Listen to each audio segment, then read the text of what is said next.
the good thing with real estate is you have capital growth, cash flows, and you also have tax advantages. Tax advantages could be depreciation. So if we buy an asset which is modern or new, the fixtures and fittings goes down in value and we can offset that against our taxable income. So instead of paying the government a certain amount of tax each year, we can recuperate some of that back and use that to cash flow assets. So there's depreciation, then there's also negative gearing, which we, again, if a property doesn't cover itself, we can utilize the money we'd pay the government to supplement that investment.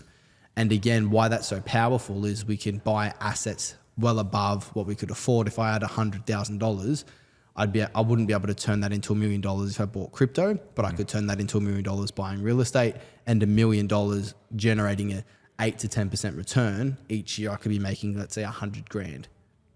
Bang. So that's why real estate's a really powerful asset class, is that it cash flows, capital appreciates, and has tax advantages. And we can also leverage off that asset to buy another asset.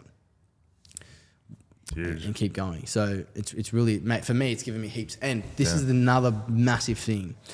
So you can buy depreciating assets with property.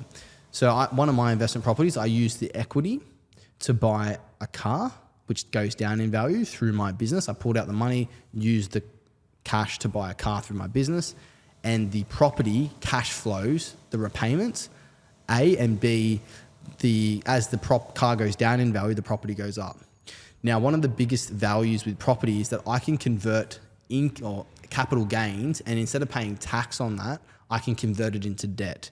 So if I was to make 100 grand in a year, I'd have to pay income tax on that, versus I could pull that 100 grand in capital gains, convert it into debt, and pay an interest rate of, say, 6.5% instead of income tax at, say, 45% or capital gains. And that's how I can afford to, not pay much tax and have these commodities.